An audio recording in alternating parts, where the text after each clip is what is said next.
प्यारे बच्चों, नमस्कार। आज की विज्ञान की ऑनलाइन क्लास में आपका स्वागत है।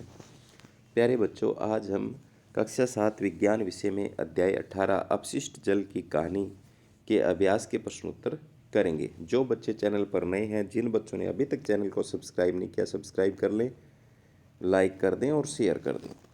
तो प्यारे बच्चों, पहला प्रश्न है, रिक्त स्थानों की पूर्ति कीजिए। जल को स्वच्छ रखना खालिस्तान को दूर करने का प्रक्रम है। तो किसको दूर करने का प्रक्रम है? प्रदूषकों को दूर करने का प्रक्रम है। तो इसमें क्या आ जाएगा? प्रदूषक आ जाएगा। घरों द्वारा निर्मित किए जाने वाले अपशिष्ट जल खालिस्तान कहलाता है। तो वाहित मल कहलाता है। वो क्या कहलाता है प्यारे बच्चों? वाहित मल। शुष्क खालिस्तान का उपयोग खाद के रूप में किया जाता है। तो शुष्क मल का उपयोग नालियों खालिस्तान और खालिस्तान के द्वारा अवरुद्ध हो जाती है। तो प्यारे बच्चों, तेल और वसा से अवरुद्ध हो जाती है नालियाँ। इसमें खालिस्तान में क्या आ जाएगा? तेल और वसा।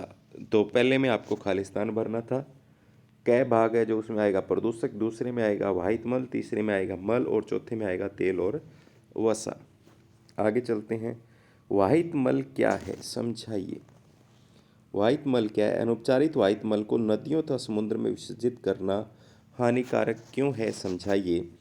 वाहित मल एक तरल अपशिष्ट है जिसमें विभिन्न प्रकार की अशुद्धियाँ होती हैं, जैसे घरों, कार्यालयों, कारखानों, अस्पतालों आदि से पानी के साथ साथ अशुद्धियाँ भी एक बड़े घटक के रूप में पानी में होती हैं और इसे वाहित मल कहा जाता है। यानी घरों का, कारखानों का, ऑफिसों का, कार्यालयों का जो पानी बह के आता है उसमें अशुद्धियाँ होती है उनकी, तो वो वाहित मल है। इसमें जटिल मिश्रण जिसमें ठोस, कार्बनिक और अकार्बनिक अशुद्धियाँ विभिन्न प्रकार के रोग वाहक जीव जो बैक्टीरिया और अन्य रोगाणु के कारण बनते हैं। नदियों या समुद्रों में अनुपचारित वाहित मल का निर्वहन जल संसाधनों को प्रदूषित करेगा। अगर इस वाहित मल को नदियों में बहा दिया जाएगा तो वो पानी को प्रदूषित करेगा। दूषित पानी जलीय पौधों और जानवरों के लिए खतरनाक है। इससे हैजा, typhoid, polio, meningitis, malaria, dengue आदि कई बीमारियां भी फैलती हैं।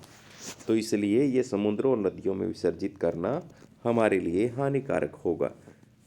आगे है प्रश्न नंबर 3। तेल और वसाओं को नालियों में क्यों नहीं बहाना चाहिए, समझाइए।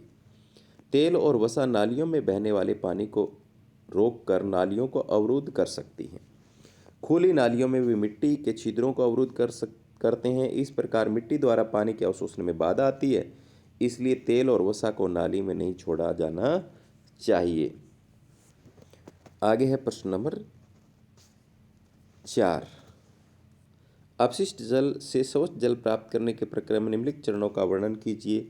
अपशिष्ट जल के उपचार में भौतिक, रासायनिक और जैविक प्रक्रम सम्मिलित होते हैं जो जल को संदूषित करने वाले भौतिक, रासायनिक और जैविक द्रव्यों को पृथक करने में सहायता करते हैं। इसमें निम्नलिखित चरण हैं। सर्वप्रथम अपशिष्ट जल को ऊर्ध्वाधर लगी छड़ों से बने सलाखा छन्नों स्क्रीन बार से गुजारा जाता है। इससे अपशिष्ट जल में अशुद्धियाँ, बड़ी वस्तुएं जैसे टुकड़े, डंडे, डिब्बे, प्लास्टिक के पैकेट, नेपकिन आदि को हटा दिया जाता है। यानी सबसे पहले एक बड़े बड़े सलाखा छन्नों से गुजारा जाता है, उससे तो बड़ी अशुद्धियाँ दूर हो जाती हैं। उसके बाद में क्या किया जाता है? अब वाहित अपशिष्ट जल को ग्रिट और बालू अलग करने वाली टंकी से गुजारा जाता है, जहां रेत, ग्रिट और कंकड़ पत्थर अलग हो जाते हैं। तीसरे में क्या किया जाता है? जल को एक बड़ी टंकी में ले जाया जाता है, जहां इसे घंटों रखा जाता है। यहाँ ठोस, मल तथा निलंबित सूक्ष्म जीव आदि तली में बैठ जाते हैं और उन्हें अलग कर लिया जाता है। शीर्ष भाग से जल को अलग कर लिया जाता है। उपचारित जल में अल्प मात्रा में कार्बनिक पदार्थ और निलंबित तत्व होते हैं। जल को वितरण तंत्र से निर्मुक्त करने से पहले इसे क्लोरीन तथा ओजोन जैसे रसायनों से रोगाणुरहित किया जाता है। उसके बाद इसे समुद्र, नदी अथवा भूमि में विसर्जित कर दिया जाता है। यानी वाहित मल जो होता है, पहले उसको बड़ी बड़ी छलनियों से, सलाखाओं से गुजारा जाता है, जिससे उसके बड़े अशुद्धियाँ दूर हो जाती है। उसके बाद ग्रिट और बालू से गुजारा जाता है। उसके बाद बड़ी टंकी में ले जाया जाता है, जहाँ घंटों तक उसको रखा जाता है। ठोस मल और अशुद्धियाँ नीचे बैठ जाती हैं। फिर उसको ऊपर से नितार लिया जाता है, अलग कर लिया जाता है। जो निथारा हुआ होता है उसके अंदर अब क्लोरीन गैस के औजार करके उसको रोगाणु मुक्त कर लिया जाता है। अब इसे समुद्र में बहा दिया जाता है। आमपक क्या है? आमपक क्या है, समझाइए। से उपचारित किया जाता है। अपशिष्ट जल से स्वच्छ जल प्राप्त करने के दौरान अपशिष्ट जल में पड़े कीचड़, मानव अपशिष्ट आदि को आमपक कहते हैं। तो अपशिष्ट जल जो है, गंदा जल जो है, उसमें कीचड़ जो मानव अपशिष्ट जो उसे आम्पक कहते हैं। चूंकि यह जैविक कचरा है, इसका उपयोग बायोगैस और खाद बनाने के लिए किया जा सकता है। आम्पक का उपयोग किसके लिए कर सकते हैं? बायोगैस और खाद बनाने के लिए कर सकते हैं।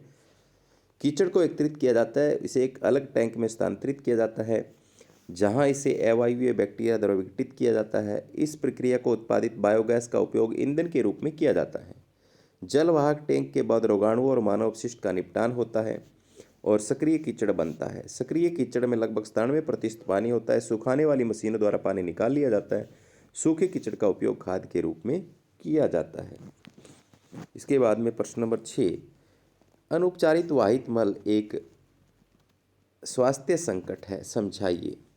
अनुपचारित वाहित मल में कोई रोगाणु, विषाणु जैसे सूक्ष्मजीव होते हैं। ये सूक्ष्मजीव कई बीमारियों जैसे हैजा, दस्त, टाइफाइड, पोलियो, मेनिंजाइटिस, हेपेटाइटिस आदि के लिए उत्तरदायी होते हैं। इन रोगों के कीटाणु हवा, पानी या कीड़ों द्वारा आसानी से भोजन या पीने के पानी को दूषित कर सकते हैं। इस प्रकार अनुपचारित वाहित मल स्वास्थ्य के लिए खतरा है। जल को रोगाणु नाशित, रोगाणु मुक्त करने के लिए उपयोग किए जाने वाले 2 रसायनों के नाम बताओ। तो जल को रोगाणु रहित करने के लिए 2 रसायन जो हैं, क्लोरीन और ओजोन दवा जैसे रसायनों का उपयोग आमतौर पर जल को रोगाणु नाशित, रोगाणु मुक्त करने के लिए किया जाता है।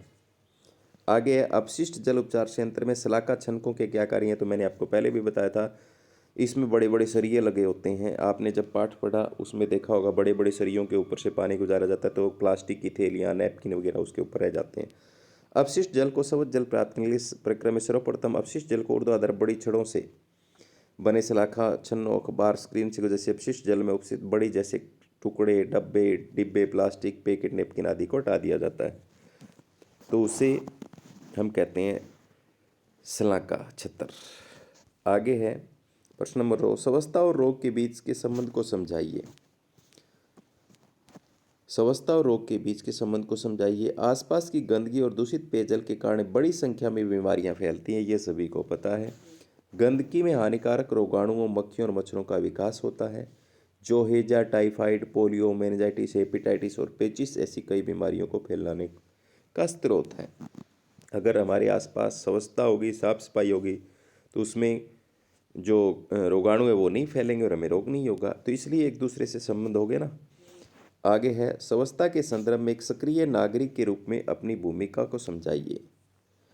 अपशिष्ट जल उपचार संयंत्र को बनाने और बनाए रखने के लिए महंगे बुनियादी ढांचे की आवश्यकता होती है, इसलिए हमें एक सक्रिय नागरिक बनकर कचरे को सीमित करना चाहिए। निम्नलिखित का अनुसरण करने का प्रयास कीजिए। खुली नलियों को ढकना चाहिए और आसपास को साफ रखना चाहिए, पहला कर्तव्य।